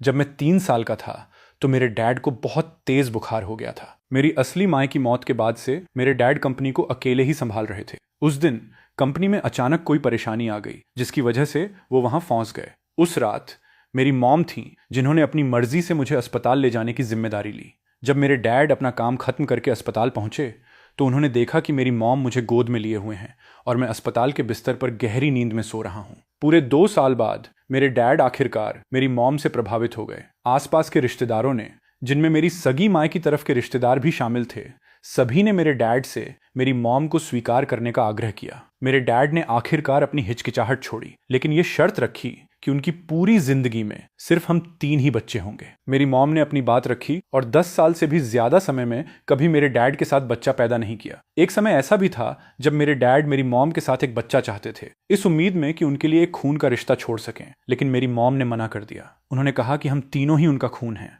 और वो बहुत संतुष्ट हैं। मेरी मॉम को इतना दृढ़ देखकर मेरे डैड ने जोर नहीं दिया। हालांकि मेरी मॉम के लिए उनका प्यार साफ तौर पर गहरा होता गया। आखिरकार मेरी दोनों बहनों और मैंने भी अपना रवैया बदल लिया और उन्हें मॉम बुलाने लगे। बाहर वालों की नज़रों में मेरी मॉम बहुत ही समर्पित और महान थी। कोई सोच भी नहीं सकता था कि यह सब मेरी मॉम की एक भयानक साजिश थी।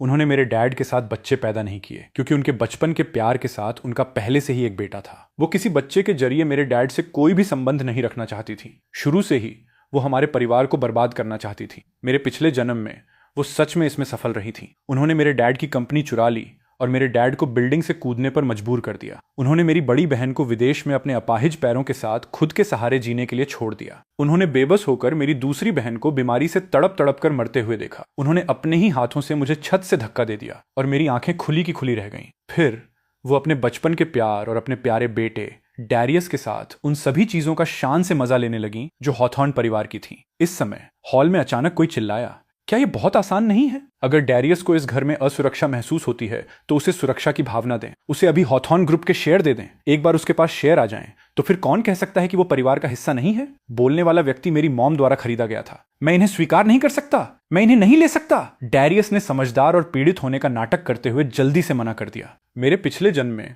मेरे डैड ने ही वे शेयर दिए थे। मेरे डैड को डैरियस पर तरस आ गया और उन्होंने उसे 10% शेयर दे दिए। उस समय मेरे डैड के हाथों में केवल 30% शेयर थे। शेयर देने के बाद उनके पास 20% बचे। बाकी शेयर इस प्रकार बंटे थे: 20% मेरी बड़ी बहन के हाथों में, 20% मेरी मॉम के हाथों में और 30% बाहर के कई शेयर धारकों के बीच बंटे थे। मेरी मॉम ने अपने 20% और डैरियस के 10% का इस्तेमाल किया। चुपके से अन्य शेयर धारकों से कुछ शेयर हासिल किए और फिर एक जाल बिछाकर मेरी बहन को अपने 10% सौंपने पर मजबूर कर दिया, जिससे मेरी मॉम हॉथॉर्न ग्रुप की सबसे बड़ी शेयर धारक बन गई। इस बार मेरे डैड यहां नहीं थे। मैंने देखा कि मेरी मॉम ने अपनी नजरें मेरी बड़ी बहन पर गड़ाई। उन्होंने कहा, सेरेना, मॉम ने तुमसे कभी कुछ नहीं मांगा है। तुम भी जानती हो कि मॉम के पास जो शेयर हैं वे इसलिए हैं ताकि मैं कंपनी के काम में तुम्हारे डैड का बोझ बेहतर तरीके से साझा कर सकूं। अभी तुम ठीक हो रही हो और तुम्हें काम पर जाने की जरूरत नहीं है। अभी के लिए 10% डैरियस को दे दो। बाद में मॉम तुम्हारी भरपाई करने का कोई तरीका ढूंढ लेंगी। उन्होंने ये बात ऐसे कही जैसे ये बहुत ही स्वाभाविक बात हो। उन्हें नहीं लगा था कि मेरी बहन उन्हें मना करेगी। वो उन्हें मना कैसे कर सकती थी? कुछ ही पल पहले मेरी बड़ी बहन ने डैरियस का बचाव करने के लिए मुझे शर्मिंदा किया था। डैरियस को शेयर देना मेरे लिए सबसे अच्छा सबक होगा। उन्हें पूरा यकीन था कि मेरी बड़ी बहन मना नहीं कर सकती, लेकिन उन्होंने ये ध्यान नहीं दिया था कि मेरे डैड और मेरी दूसरी बहन नीचे आ गए थे। बटलर ने ही उन्हें बताया होगा, और मेरे डैड और दूसरी बहन इस डर से जल्दी से नीचे आ गए कि कहीं मुझे कोई नुकसान न हो जाए। इसलिए इस समय पूरे परिवार ने एक साथ मेरे मन की आवाज सुनी। अगर बड़ी दीदी डैरियस को शेयर दे देती हैं, तो मॉम हमारी पारिवारिक संपत्ति चुराने के एक कदम और करीब आ जाएंगी। असल में ऐसा नहीं है कि बड़ी दीदी के पैरों का इलाज नहीं हो सकता। बात यह है कि मॉम ने कभी उनका इलाज कराने की सच्ची कोशिश ही नहीं की। विदेश में डॉक्टरों का इंतजाम उन्होंने ही जानबूझकर किया था। मैं बहुत दुविधा में हूं। अगर मैं उन्हें बता दूं कि मॉम ने जो कुछ भी किया वो सिर्फ अपने बचपन के प्यार से शादी करने के लिए था, तो क्या यह परिवार बिखर जाएगा? मैंने देखा कि मेरे पूरे परिवार की आंखें मेरी मॉम को देखते हुए पूरी तरह से बदल गईं। मेरी बड़ी बहन इतनी गुस्से में थी कि उसके बालों से सचमुच धुआं उठता हुआ देखा जा सकता था। इस समय डैरियस अभी भी जानबूझकर मना कर रहा था, मेरी बड़ी बहन के सामने नाटक कर रहा था। मॉम, मुझे ये नहीं चाहिए। मैं बड़ी दीदी के शेयर कैसे ले सकता हूं? बड़ी दीदी, मॉम की बात मत सुनिए, मैं इतना नासमझ नहीं हूं। ये कहते हुए उसने आगे बढ़कर मेरी बड़ी बहन की बांह पकड़ने की भी कोशिश की, लेकिन जैसे ही उसने मेरी बड़ी बहन को छुआ, एक जोरदार आवाज हुई। मेरी बड़ी बहन ने उसे इतनी जोर से धक्का दिया कि वो बुरी तरह जमीन पर गिर गया, जिससे हर कोई सन्न रह गया। यहां तक कि डैरियस भी इतना हैरान था कि वो दर्द से चिल्लाना भी भूल गया। मेरी मॉम सबसे पहले प्रतिक्रिया देने वाली इंसान थी, जो अविश्वास से भरी हुई थी। सेरेना, तुम ये क्या कर रही हो? तुम डैरियस के साथ ऐसा व्यवहार कैसे कर सकती हो? क्या तुमने कोई गलत दवा खा ली है? मेरी बड़ी बहन ने तिरस्कार भरी हंसी हंसी। उसकी आंखों में यह भाव था कि वो मेरी मॉम के 1000 टुकड़े कर दे। मैंने जल्दी से अपनी बड़ी बहन को पकड़ा, ये सोचते हुए कि अगर बड़ी दीदी अभी बिना किसी सबूत के मॉम पर इल्जाम लगाती हैं तो कोई भी उनकी बात नहीं मानेगा। वे बस यही सोचेंगे कि हमारा पूरा परिवार डैरियस को परेशान कर रहा है। मॉम और डैरियस की वजह से हमारे पूरे परिवार की बदनामी करवाना सही नहीं है। बस सिक्योरिटी फुटेज चलाने से यह पता चल जाएगा कि डैरियस मुझ पर झूठा इल्जाम लगा रहा था या नहीं। मैंने देखा कि मेरी बहन खुद पर काबू पाने की कड़ी कोशिश कर रही थी। मेरी मॉम अभी भी मेरी बड़ी बहन को डांट रही थी, ये दावा करते हुए कि कार एक्सीडेंट के बाद उसका स्वभाव बदल गया है। बाकी लोगों को भी लगा कि मेरी मॉम सही कह रही हैं और वे उनके पक्ष में खड़े हो गए। ये तब तक था जब तक मेरी बड़ी बहन ने आदेश नहीं दिया, मिस्टर थॉर्न, हॉल का अभी अभी का सिक्योरिटी फुटेज निकालिए। जैसे ही डैरियस ने फुटेज शब्द सुना, वो घबरा गया। डर के मारे उसने जल्दी से मेरी मॉम की तरफ देखा। मेरी मॉम भी थोड़ी घबराई हुई थी। उन्होंने कहा, तुम फुटेज क्यों निकाल रही हो? मेरी बड़ी बहन ने उन्हें नजरअंदाज कर दिया। मेरी मॉम मिस्टर थॉर्न पर चिल्लाई, फुटेज मत निकालो, इस घर में मेरा आखिरी फैसला चलता है। इस घर में मेरा आखिरी फैसला चलता है। मेरे डैड ने अपनी दमदार आवाज में कहा, मिस्टर थॉर्न, फुटेज निकालो। जी सर। ये देखकर कि स्थिति अब हाथ से निकल चुकी है, डैरियस जल्दी से फर्श से उठ खड़ा हुआ। चूंकि बड़ी दीदी मेरा स्वागत नहीं करती और पूरा परिवार मेरा स्वागत नहीं करता, तो मैं यहां से चला ही जाता हूं। मैं अभी चला जाऊंगा जब तक मेरे भाई की बेगुनाही साबित नहीं हो जाती। किसी को भी यहां से जाने की इजाजत नहीं है। मेरी बड़ी बहन ने जोर से डांटा। हालांकि उसके पैर अब अपाहिज थे, लेकिन वो आखिरकार वही वारिस थी जिसे मेरे डैड ने खुद ट्रेनिंग दी थी।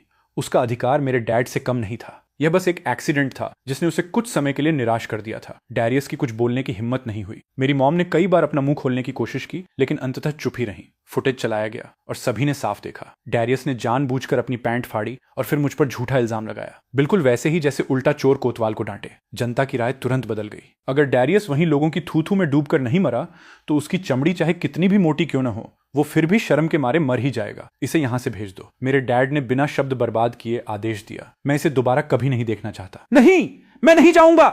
यह सुनकर कि उसे भेजा जा रहा है, डैरियस इसे बर्दाश्त नहीं कर सका। वो अभी अभी इस अच्छे घर में रहने आया था और उसे हॉथर्न परिवार के छोटे मालिक की पहचान मिली थी। वो इसे छोड़ने के बारे में सोच भी नहीं सकता था। मुझे यह मानना होगा कि इतने सालों तक अपनी पोल खुलने के डर से मेरी मॉम ने डैरियस और उसके पिता को बहुत ज्यादा कुछ देने की हिम्मत नहीं की थी। डैरियस अभी हमारे घर में जिन चीजों का मजा ले रहा था, वे उन चीजों से पूरी तरह से अलग थीं जिनका मजा उसने अपने पिता के साथ लिया था। मैं ऐसा दोबारा कभी नहीं करूंगा। मैं ऐसा दोबारा कभी नहीं करूंगा। डैड, प्लीज मुझे एक और मौका दीजिए। डैरियस ने आसमान सिर पर उठा लिया। अगर सभी ने उसका असली चेहरा नहीं देखा होता तो वे सच में उसके धोखे में फिर से आ सकते थे। मेरे डैड ने उसकी तरफ देखा तक नहीं। इसे यहां से भेज दो। इस घर को गंदा मत करो। मॉम, डैरियस ने फिर से मेरी मॉम की तरफ देखा। मेरी मॉम जाहिर है बेवकूफ नहीं थी। वो जानती थी कि डैरियस अब किसी काम का नहीं है। उन्होंने निर्णायक रूप से उससे सारे रिश्ते तोड़ लिए। मैंने कभी नहीं सोचा था कि तुम इस तरह के इंसान हो। मैंने तुम्हें पहचानने में गलती की। मैं तुम्हें अभी यहां से भेज दूंगी। यह कहते हुए वो मेरे डैड की तरफ मुड़ी और आगे कहा, मुझे सच में उम्मीद नहीं थी कि वो दिखावा करने में इतना माहिर है। मैं इसे तुरंत यहां से भेज दूंगी। प्लीज नाराज मत होइए। मेरे डैड हल्के से हंसे। अब मेरी मॉम को देखना किसी जोकर को देखने जैसा था। मेरी मॉम को लगा कि मेरे डैड बस गुस्से में हैं और उन्होंने इस पर ज्यादा ध्यान नहीं दिया और डैरियस को खींच कर ले गई। हालांकि मेरी मॉम अपने बचपन के प्यार और अपने सगे खून से प्यार करती थी, लेकिन वो पैसों को और भी ज्यादा अहमियत देती थी, वरना वो दौलत के लिए अपने पति और बच्चे को नहीं छोड़ती। इसलिए डैरियस के इस बार बाहर निकाले जाने के बाद उसकी जिंदगी अच्छी नहीं होने वाली थी। मेरी मॉम पक्का सारी गलतियों का इल्जाम उसी पर लगाएंगी। जाहिर है हमारे परिवार के लिए यह मायने नहीं रखता था। मायने ये रखता था कि मेरी मॉम से उनका सब कुछ कैसे छीना जाए और उन्हें उनके किए की सजा कैसे मिले। मेरी मॉम द्वारा डैरियस को विदा करने के बाद उन्होंने सभी मेहमानों के सामने सबसे पहला काम हमारे पूरे परिवार से माफी मांगने का किया। मेरी मॉम बहुत ही पछतावे में और बेहद मासूम होने का नाटक कर रही थी। उन्होंने कहा कि उन्हें नहीं पता था कि डैरियस उस तरह का इंसान था और वो भी उसके धोखे में आ गई थी। उन्होंने डैरियस के साथ बहुत अच्छा व्यवहार किया था और उनकी भावनाओं को बहुत गहरी ठेस पहुंची थी। मेरी मॉम ने साफ साफ कहा, जिसको सबसे ज्यादा दुख पहुंचा है वो कायलेन है। डैरियस ने उस पर लगभग झूठा इल्जाम लगा ही दिया था। उन्होंने जल्दी से सिर हिलाया। हाँ, कायलेन को सबसे ज्यादा दुख पहुंचा है। ये मॉम की गलती है। मॉम को तुमसे माफी मांगने दो, ठीक है? मॉम वादा करती हैं कि वो कभी दिल नरम नहीं करेंगी और किसी दूसरे बच्चे को गोद नहीं लेंगी। तुम मॉम के इकलौते बेटे हो। मुझे उबकाई सी आई, लेकिन मैंने बर्दाश्त कर लिया। मेरे डैड ने कहा, चूंकि तुमने नुकसान पहुंचाया है, इसलिए सांत्वना के कुछ शब्दों में सच्चाई की कमी है। तुम्हें कुछ ठोस भरपाई करनी चाहिए। कायलेन, मॉम को बताओ कि तुम्हें क्या चाहिए, वो तुम्हारी हर मांग पूरी करेंगी। मेरी मॉम पूरी तरह से सच्ची लग रही थी। कुछ भी? मैंने उनसे मासूमियत से पूछा। बिल्कुल। मॉम अपनी बात से कब पीछे हटी हैं। उन्हें लगा कि वो पहले की तरह ही मुझे कोई छोटी सी टॉफी देकर मेरा दिल जीत सकती हैं। मुझे हॉथॉर्न ग्रुप के वे शेयर चाहिए जो मॉम के पास हैं। मैंने बिना किसी लाग लपेट के कहा। मैंने देखा कि मेरी मॉम के चेहरे का रंग उड़ गया, एक साफ बदलाव। उन्हें हकलाते हुए यह कहने में बहुत समय लगा, तुम अभी सिर्फ 14 साल के हो, शेयर तुम्हारे लिए व्यावहारिक नहीं है। लेकिन मॉम ने अभी अभी कहा कि वो डैरियस को शेयर देना चाहती थी। मॉम के दिल में, क्या मैं डैरियस जितना जरूरी नहीं हूं? मैंने उनसे आहत होकर पूछा। इसके बाद मैंने एक ऐसी बात कही जो बस यूं ही कही गई लग रही थी। कहीं ऐसा तो नहीं कि डैरियस आपका सगा बेटा हो? उस एक वाक्य ने मेरी मॉम को तुरंत डरा दिया। ऐसा कैसे हो सकता है? बकवास मत करो, मेरा सिर्फ एक ही बेटा है और वो तुम हो। तो फिर मॉम डैरियस को शेयर देने के लिए तैयार क्यों थी, लेकिन मुझे नहीं? मेरे शेयर कंपनी में तुम्हारे डैड की मदद करने के लिए हैं, कोई जरूरत नहीं है। मेरे डैड ने बीच में टोकते हुए कहा। सेरेना पहले ही कंपनी में काम पर जाने के लिए मान गई है। सेरेना नहीं। मेरी मॉम को विश्वास नहीं हुआ। उन्हें पक्का यकीन था कि मेरी बड़ी बहन हमेशा के लिए डिप्रेशन में ही रहेगी। मैं परिवार की सबसे बड़ी बेटी हूं, मुझे परिवार की जिम्मेदारियां उठानी चाहिए। मेरी बड़ी बहन ने एक एक शब्द पर जोर देते हुए कहा। मेरी मॉम ने अपने दांत पीस लिए। वो जाहिर तौर पर अभी भी इसके लिए तैयार नहीं थी, लेकिन उन्हें मना करने का कोई कारण नहीं मिल रहा था। क्या मॉम मुझे अब शेयर दे सकती हैं? आपने अभी कहा था कि आप किसी भी बात के लिए मान जाएंगी। मैं उत्सुकता से उनकी तरफ देखने लगा। हॉल में इतने सारे लोगों के होने से और मेहमानों के उन्हें देखने से अगर वो मना कर देती तो वो शान से इस स्थिति से बाहर नहीं निकल पाती। उन्होंने अपने दांत पीस लिए। अभी उनकी सारे मुखौटे फाड़ने की हिम्मत नहीं हो रही थी। उनके हिसाब से अगर वो सब सच बता देती तो उनके पास सिर्फ ये 20% शेयर ही बचते। अगर वो ऐसा नहीं करती तो बाजी पलटने का मौका अभी भी था। उन्होंने यहां तक पहुंचने में इतने साल लगाए थे, तो वो इतनी आसानी से हार मानने के लिए कैसे तैयार हो सकती थी? उन्होंने कहा, ठीक है। मेरी मॉम ने बहुत दुख के साथ अपनी सबसे कीमती चीज छोड़ दी। मैंने खुशी से कहा, क्या मॉम मुझे अपने सारे शेयर देने वाली हैं? तुम्हें 10% देना काफी है। अभी अभी मैंने तुम्हारी बड़ी बहन से डैरियस को जितना देने के लिए कहा था वो भी इतना ही था। मेरी मॉम ने मोलभाव किया। मॉम के दिल में, क्या मैं डैरियस से ज्यादा जरूरी नहीं होना चाहिए? मैंने कहा, आहत होने का नाटक करते हुए। मेरी मॉम बहुत देर तक कुछ नहीं बोली। वो साफ तौर पर यह सब नहीं करना चाहती थी। मेरे डैड ने साफ साफ कहा, जब तुमने उस समय मेरे शेयर लिए थे तो तुम बार बार कह रही थी कि तुम्हें वे नहीं चाहिए और वे सब बच्चों के लिए रखे जाएंगे। अब जब वे कायलेन को उसकी ठेस पहुंची, भावनाओं की भरपाई के लिए समय से पहले ही दिए जा रहे हैं, तो तुम नाखुश हो? मेरी मॉम मेरे डैड की बातों से घिर गई थी। वो पीछे नहीं हट सकती थी। इतने सारे रिश्तेदार और दोस्त देख रहे थे। वो एक अच्छी महिला की अपनी छवि बनाए रखना चाहती हैं या नहीं, ये पूरी तरह से एक ही सोच में उन पर निर्भर था। अगर उन्होंने अपनी छवि बनाए रखी तो इन दर्जनों सालों की साजिश बर्बाद हो जाएगी, लेकिन अगर उन्होंने इसे नहीं बनाए रखा तो उनके पास, सॉरी डिस्टर्ब करने के लिए, अगर आप चैनल को सपोर्ट करना चाहते हैं तो स्क्रीन पर दिए QR कोड से कंट्रीब्यूट कर सकते हैं, ताकि मुझे betting/SATTA या ऑप्शंस ट्रेडिंग नाम पे जुआ प्रमोट ना करना पड़े। वीडियो शुरू करते हैं। सिर्फ ये 20% ही बचेंगे और वो उससे कभी संतुष्ट नहीं होंगी। मेरे डैड ने मेरी मॉम से कोई जल्दबाजी नहीं की।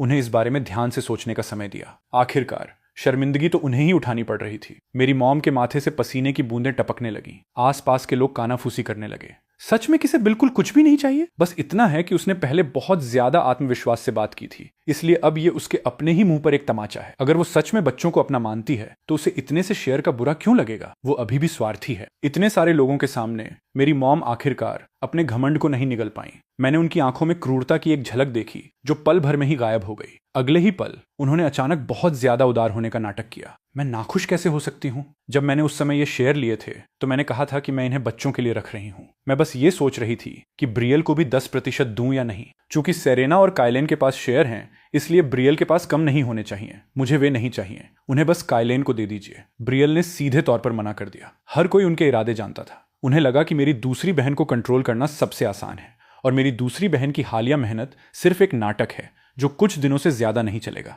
चूंकि ब्रियल को वे नहीं चाहिए, इसलिए मैं वे सब काइलेन को दे दूंगी। मेरी मॉम ने बात मानते हुए कहा। शुक्रिया मॉम, मैंने खुशी खुशी स्वीकार कर लिया। मेरे डैड ने 1 सेकंड भी बर्बाद नहीं किया। उन्होंने सीधे कंपनी के वकील को बुलाया और शेयर ट्रांसफर एग्रीमेंट पर वहीं दस्तखत हो गए। मेरी मॉम शायद मरते दम तक ये समझ नहीं पाएंगी। वो शुरुआत में डैरियस को अपनी मदद के लिए लाई थी, लेकिन उन्होंने कभी उम्मीद नहीं की थी कि वो अपनी सेना और अपना फायदा दोनों खो देंगी। उनकी अंतरात्मा पछतावे से भर गई होगी। जाहिर है हमारे परिवार के लिए यह काफी नहीं था। मेरे पिछले जन्म में हम उनकी वजह से बर्बाद हो गए थे। इस जन्म में हमें स्वाभाविक रूप से इसे 10 गुना वापस करना था। उसके बाद हमारा परिवार वापस पटरी पर आ गया, लेकिन हम साफ देख सकते थे कि मेरी मॉम घबराने लगी थी। शेयर न होने की वजह से कंपनी पर उनका कोई नियंत्रण नहीं था। मेरे डैड और बड़ी बहन सामान्य रूप से काम पर जाने लगे। मेरी बड़ी बहन ने रिहैबिलिटेशन के लिए भी समय निकाला। मेरी दूसरी बहन पागलों की तरह कसरत और पढ़ाई करने लगी। मैं परिवार का लाडला बना रहा। हमारा परिवार तेजी से एक सकारात्मक दिशा में आगे बढ़ रहा था, जो मेरी मॉम की चाहत से बिल्कुल उल्टा था। वो आखिरकार और बर्दाश्त नहीं कर पाई, इस बहाने का इस्तेमाल करते हुए कि उनके घर पर कुछ बहुत जरूरी काम आ गया है। उन्होंने कहा कि उन्हें अपने होम टाउन लौटना है और वो चली गईं। जिस रात वो गईं, उन्होंने चुपके से एक कार किराए पर ली। विला में वापस आने के लिए दर्जनों किलोमीटर ड्राइव किया और जब हमारा पूरा परिवार सो रहा था तो हमारे घर को जलाने के लिए उसमें आग लगा दी। ये रात के करीब 3 बजे का समय था। हर कोई सो रहा था और पड़ोसियों ने कुछ भी ध्यान नहीं दिया था। जब तक प्रॉपर्टी मैनेजमेंट को पता चला, तब तक विशाल लपटें पूरे विला को निगल चुकी थी। फायर ब्रिगेड को आग पूरी तरह बुझाने में पूरी रात लग गई। मेरी मॉम अगले दिन सूचना मिलने तक वापस नहीं आई। जैसे ही वो लौटी, वो जमीन पर घुटनों के बल बैठ गईं और फूट फूट कर रोने लगी। वहां खड़े लोग उनके दुख को देखकर बहुत दुखी हुए और उन्हें सांत्वना देने के लिए आगे आए। मेरी मॉम ने जैसे उनकी बात सुनी ही नहीं। बुरी तरह टूट जाने के बीच वो रोते हुए बोली, अगर मुझे पता होता तो मैं नहीं जाती। अगर मुझे पता होता तो मैं तुम्हारे साथ ही मर जाती। तुम सब मर गए, अब मेरे अकेले जीने का क्या मतलब है? उन्होंने बहुत ही भरोसेमंद तरीके से नाटक किया। किसी ने उनकी आंखों में छिपी जीत की मुस्कान नहीं देखी। अब जब हमारा पूरा परिवार मर चुका था तो वो इकलौती वारिस थी। जैसे ही वो चुपके से खुश हो रही थी, मैंने उनके पीछे से आवाज दी, मॉम। मैंने देखा कि मेरी मॉम का शरीर झटके से हिला। उन्हें लगा कि उन्हें कोई भ्रम हो रहा है। पत्नी, मेरे डैड ने भी उन्हें आवाज दी। वो मुड़ी डर से कांपते हुए और देखा कि हमारा पूरा परिवार सुरक्षित रूप से उनके पीछे खड़ा है। वो इतनी डर गई कि जमीन पर गिर पड़ी। क्या तुम सब भूत बन गए हो? हम पूरी तरह से जिंदा हैं, मैंने कहा। हम कल एक नाव की यात्रा पर गए थे और अभी वापस आए हैं। हम घर पर नहीं थे। मेरी मॉम तुरंत उग्र हो गई। उनकी आंखों में गुस्सा सच में रोके नहीं रुक रहा था। वो चाहती थी कि वो हमें तुरंत मार डालें। ओह, ऐसा क्या? मैंने जवाब दिया। फिर मासूमियत से पूछा, हमारे घर की ये हालत कैसे हो गई? मेरी मॉम की आंखें इधर उधर घूमने लगीं। वो खुद पर काबू पाने की पूरी कोशिश कर रही थी। मैंने सुना था कि कुछ दिन पहले यहां आवारा बिल्लियां थीं, इसलिए मैंने गेट के पास कुछ हिडन कैमरे लगा दिए थे। मुझे एक नजर देखने दीजिए। मैंने अपना फोन निकालकर फुटेज का प्लेबैक चेक करने का नाटक करते हुए कहा। मेरी मॉम पूरी तरह से डर गई थी। वो जमीन से उठी, मेरा फोन छीन लिया और उसे जोर से जमीन पर पटक दिया। सब लोग उन्हें घूरने लगे। मेरी मॉम अजीब तरीके से हंसी और बोली, जब तक तुम सब ठीक हो और कुछ मायने नहीं रखता, जब तक हमारा परिवार सुरक्षित और एक साथ है। हमारा परिवार वाकई में सुरक्षित और एक साथ है, लेकिन इसमें तुम शामिल नहीं हो। मेरे डैड ने सीधे मुद्दे की बात कही। क्या पति, आप क्या कह रहे हैं? मेरी मॉम इतनी घबरा गई थी कि वो अब इसे छिपा नहीं पा रही थी। मेरे डैड ने कहा, क्या तुम खुद सबसे अच्छी तरह नहीं जानती कि तुमने क्या किया है? मैंने पहले ही सारे सबूत पुलिस को सौंप दिए हैं। अब कानून की सजा का सामना करने के लिए तैयार हो जाओ। आप किस बारे में बात कर रहे हैं? आप क्या कह रहे हैं? मेरी मॉम पूरी तरह से पागल हो गई। अपने पागलपन में भी उन्होंने कुछ भी करने की बात मानने से इनकार कर दिया। कल रात तुम्हारे द्वारा विला में आग लगाने का वीडियो पुलिस को दे दिया गया है। देखो, पुलिस भी आ चुकी है। जब मेरी मॉम ने पुलिस को देखा तो वो भागी, लेकिन वो पुलिस से तेज कैसे भाग सकती थी? कुछ ही तेज हरकतों में उन्हें जमीन पर गिरा दिया गया। वो बहुत ही दयनीय लग रही थी। उन्हें पुलिस की गाड़ी में ले जाया गया। वो हम पर जोर से चिल्लाईं, तुम्हें कैसे पता चला? तुम्हें कैसे पता चला? मैंने सब कुछ बिना किसी गलती के किया था। तुम्हें कैसे पता चल सकता है? उन्हें समझ नहीं आ रहा था कि उनसे कहां गलती हुई है। वो ये स्वीकार नहीं कर पा रही थी कि इतने सालों तक अपमान सहने और एक भारी बोझ उठाने के बाद आखिरकार सब कुछ उनके अपने ही विनाश पर खत्म हो जाएगा। चूंकि कोई जान नहीं गई थी, इसलिए मेरी मॉम को सिर्फ 10 साल की जेल की सजा सुनाई गई। उनके जेल जाने के बाद मैं फिर भी उनसे मिलने गया। मुझे देखते ही वो बहुत उग्र हो गई। उन्होंने कहा, काइलिन, तुम अभी भी मॉम से प्यार करते हो, है ना? जब मॉम बाहर आएंगी तो मैं तुम्हें अम्यूजमेंट पार्क ले जाऊंगी। मैं तुम्हें अच्छा खाना खिलाऊंगी। मैं तुमसे प्यार नहीं करता। मैंने उनकी बात बीच में ही काट दी। ये सुनना भी घिनौना लगता है। तो फिर तुम यहाँ किस लिए आए हो? क्या तुम मुझसे मिलने इसलिए नहीं आए क्योंकि तुम मुझसे दूर नहीं रह सकते थे? मैं तुम पर हंसने आया हूँ। मैंने एक क्रूर मुस्कान के साथ अपने होंठ मोड़े। ऐसी मुस्कान 15 साल के लड़के के चेहरे पर नहीं होनी चाहिए। मेरी मॉम की आंखें दहशत से भर गईं। तुम कौन हो? तुम काइलिन नहीं हो। मैं कैसे नहीं हो सकता? बस वो नहीं जिसकी तुमने कल्पना की थी। मैंने उनकी तरफ देखा। मेरी मुस्कान और गहरी हो गई। मॉम, तुम पक्का जानना चाहती होगी कि आखिर तुम्हारी सारी बारीक साजिशें नाकाम क्यों हो गई, है ना? क्यों? मेरी मॉम ने भावुक होकर पूछा। क्योंकि मैंने उनकी तरफ देखा और एक एक शब्द चबाते हुए कहा, भगवान हर बुरे इंसान को सजा देता है, वरना वो मुझे पुनर्जन्म का मौका क्यों देता? मेरी मॉम को लगा कि मैं उनके साथ खेल रहा हूं और मुझे मारने के लिए लगभग खड़ी हो गईं। जैसे ही उन्होंने ऐसा किया, उन्हें जेल गार्ड ने नीचे दबा दिया। दर्द के कारण उनका लहजा तुरंत नरम हो गया और वो रहम की भीख मांगने लगीं। उन्हें इस तरह देखकर मुझे बहुत सुकून मिला। मैंने कहा, मॉम, चाहे हम खून से जुड़े हों या नहीं, हम कुछ समय के लिए माँ और बेटे थे। मुझे तुम्हें एक तोहफा देने दो। मेरी मॉम ने मेरी तरफ देखा। उनकी आंखों में उम्मीद की एक झलक थी। मैंने उनसे एक एक शब्द पर जोर देते हुए कहा, डैरियस, तुम्हारा सगा बेटा नहीं है। जब तुमने जन्म दिया था तो तुम्हारे अच्छे बचपन के प्यार ने तुम्हारे बच्चे को बदल दिया था। तुम्हारा असली बच्चा शायद अभी कहीं बाहर तकलीफें सह रहा है, ये सोचकर कि इन सभी सालों में तुम किसी और के बच्चे को पाल रही हो। उस समय मेरे डैड ने कहा था कि वो चाहते हैं कि तुम्हारा अपना एक बच्चा हो और तुम वो भी नहीं चाहती थी। कितना दयनीय और दुखद है। असंभव, असंभव। मेरी मॉम ने विश्वास नहीं किया, लेकिन उनका पूरा वजूद पहले ही पूरी तरह से बिखर चुका था। जब तुम जेल से बाहर आओ तो खुद ही जवाब ढूंढ लेना। वो नज़ारा देखने लायक होगा। जाहिर है अब ये मेरी चिंता का विषय नहीं था। मेरी मॉम कैसे अपने बचपन के प्यार से बेरहमी से बदला लेंगी और कैसे वो डैरियस के साथ क्रूर व्यवहार करेंगी, ये पूरी तरह से उनका मामला था। ज्यादा से ज्यादा मैं बस वो तमाशा फिर से देखूंगा। मैं जेल से बाहर निकला और बाहर साफ असीम आसमान की ओर देखा और गहरी राहत के साथ मुस्कुराया। अब से मैं उस पूर्ण पारिवारिक प्यार का ठीक से आनंद लेने वाला था, जिसका आनंद मैं अपने पिछले जन्म में नहीं ले पाया था। मैं सच्चे दिल से कामना करता हूं कि इस दुनिया की सुंदरता हमेशा आपके और मेरे साथ रहे। मैं आपके अकाउंट पर उस लाइक बटन को देख रहा हूं और मैं ज्यादा कुछ नहीं मांगता। मुझे बस एक लाइक चाहिए। इसलिए मैं आपके लिए अपार खुशियों और लंबी उम्र से भरी जिंदगी की दुआ करता हूं। आप 100 साल जिएं, आपकी किस्मत पूर्वी सागर की तरह असीम हो और आपकी उम्र दक्षिणी पहाड़ों की तरह ऊंची और अमर हो। आप सफेद बालों के साथ भी शांति, स्वास्थ्य और एक जवां चमक का आनंद लें। आपके अच्छे कर्म हमेशा बढ़ते रहें, जिससे आपको शानदार स्वास्थ्य और लंबी जिंदगी मिले। आपके अच्छे सितारे हमेशा आप पर मेहरबान रहें। आप ड्रैगन की तरह ऊंची उड़ान भरें और फीनिक्स की तरह नाचें और हर गुजरते दिन के साथ और भी ज्यादा तरक्की करें। आपका उज्जवल भविष्य 10,000 मील तक फैले, जो बेजोड़ टैलेंट और बेहतरीन कलात्मक प्रतिभा से भरा हो। आप अपनी सभी पढ़ाई में बहुत बड़ी सफलता हासिल करें, हर परीक्षा में टॉप करें और सबसे आगे रहें। आप सीधे सफलता के उस सबसे ऊंचे शिखर पर पहुंचें और आपका भविष्य एक बेदाग तस्वीर की तरह पूरी तरह रोशन हो। आप एक ही शानदार कामयाबी से पूरी दुनिया को हैरान कर दें। आप प्यार और तालमेल भरे 100 सालों का आनंद लें और शादी के बाद जल्दी ही प्यारे बच्चों का सुख पाएं। आप स्वर्ग में बनी एक आदर्श जोड़ी हों। आपके दिल हमेशा एक होकर धड़कें। आपका प्यार हमेशा पौराणिक पक्षियों की तरह पूरी तरह और एक ताल में मिलकर गाएं।